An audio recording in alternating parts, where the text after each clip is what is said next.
많은 시인들이 죽었다. 모든 시인들은 죽는다.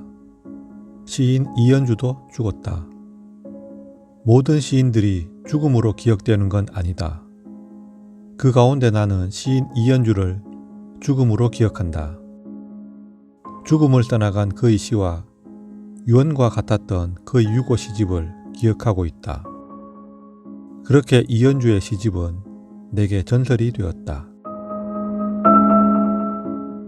간단한 이력을 살펴보면 알겠지만 시인은 첫 시집을 출간한 다음 해에 스스로 생을 끊어버렸다. 아직 40도 채 되지 않은 나이에 시와 삶을 놓아버렸다.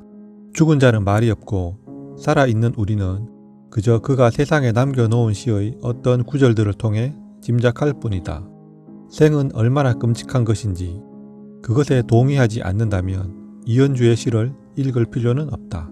어떤 풍문이나 떠도는 말들을 듣고 이 시집을 구해봤는지 아니면 시집 코너 책장에 꽂힌 걸 보고 흡족해 구입했는지 지금은 기억이 흐리지만 가장 애정하는 시인과 시집 가운데 하나다.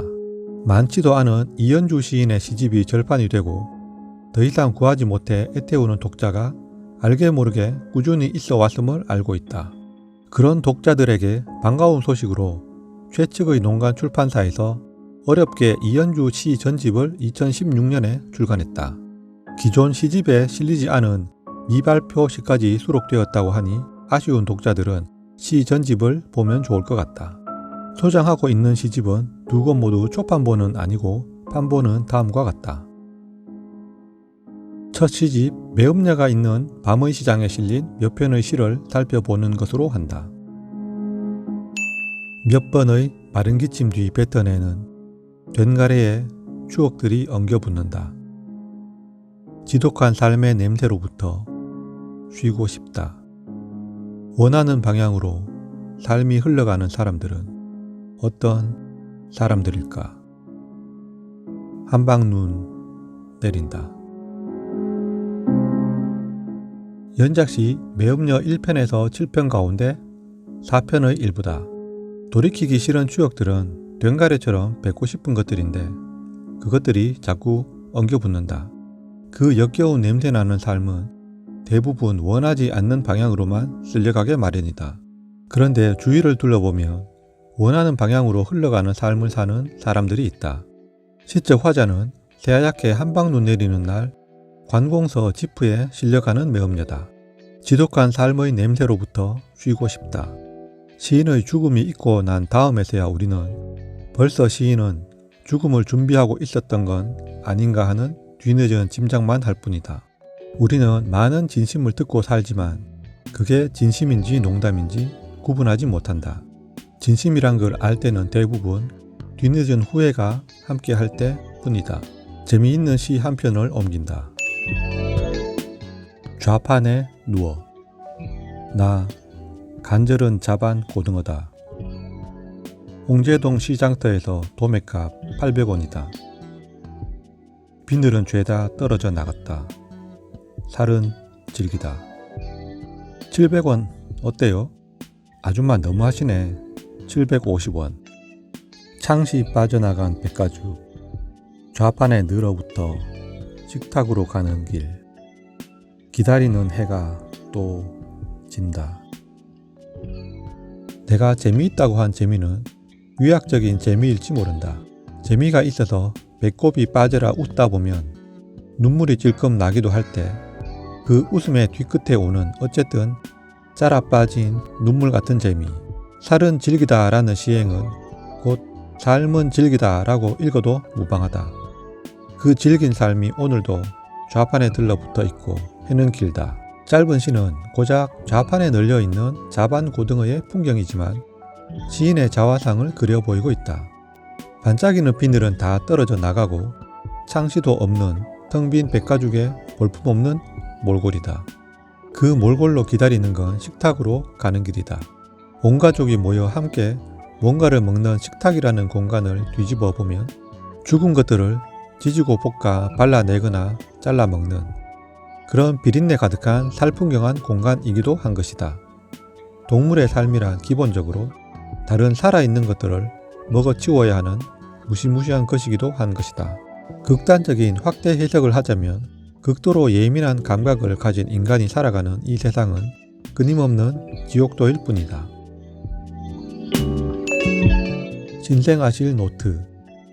방출된 탄생이 관 같은 요람 위에 누워있다.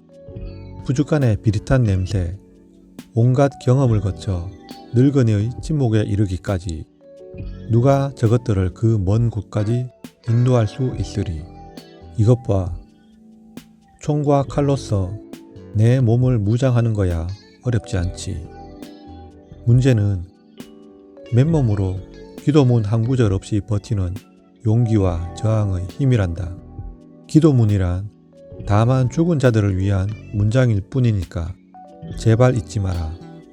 저 전깃불이 얼마나 큰 어둠을 감추고 있는지. 손만 까딱하면 온 세상이 밝은 세상인 것처럼 환하게 밝아지기 때문에 세상은 원래 밝은 것이라고 생각할 수 있겠지만 그것은 현대인들의 착각일 뿐이다. 태초에는 어둠만이 있었고 그 다음 빛이 있었다. 여전히 우주는 어둠으로 가득하다. 그 어둠이 무엇인지 상상해 볼 필요가 있다. 이 시집에서 전문을 읽고 싶은 시가 많지만 그 가운데 한 편을 읽는다. 유배지의 겨울. 방문객은 이미 끊어진 지 오래. 문들은 결코 열리지 않는다. 삶을 꿈꾸어 오는 동안 내 입김 서린 저 책장에 쓸쓸한 낯글자들. 이제 그것들은 단단해져 버린 돌고드름의 몸으로 엉겨 마른 내 종양의 세포지를 향해 침묵의 종지부 속으로 돌아오고 있다. 한때는 버팀목이 되었던 뼘마디들 앞에 나는 허름한 문짝처럼 덜컹거린다. 소금 냄새로 절어버린 나를 감싸 덮여주었던 꿈의 헌 옷가지들. 나는 푸들푸들 떨고 있다. 남아있는 기력을 지배하는 추억들이여. 물컹거리는 어둠에 살을 기대고 여기 몇 해만 더 머무를 수 있겠는가. 유배지의 겨울은 일찍 와서 올해까지 즐기다. 시인에게 세상은 알 수 없는 기억으로부터 시작된 유배지일 뿐이다. 돌아가야 하지만 돌아갈 곳을 모른다. 돌아가는 방법은 죽음만이 유일하다. 유배지는 겨울처럼 혹독하고 길기만 했다. 삶을 꿈꾸게 했던 낯글자들을 모아 시집이라는 종지부를 찍었으니 유배지에서 몇 해를 더 머무르는 건 무의미했을 것이다. 다음은 유언 아닌 유언처럼 들리는 시의 부분을 읽으며 영상을 마친다. 바다로 가는 유언. 모든 폐기물들이 나와 함께 하수구를 흘러 내려간다. 수런거리는 날들을 내가 나를 덮고 온갖 찌꺼기들에 뒤섞여 유언 하나를 남긴다. 땅 위에서는 아득히 들려오는 개 짖는 소리, 사람들의 아우성, 벽을 쳐대는 희미한 홀령의 소리도 들려왔다. 잃는다는 것을 모른다. 나는 이미 바다의 틈 사이로 스며들고 있는 것이다. 죽은 쥐들과 사육당한 동물들의 뼈다귀와 독한 냄새를 피우는 배설물들과 나는 강을 건널 것이며 물고기들은 바다로 흘러 들어온 지상의 폐기물들의 살을 먹는 것이다.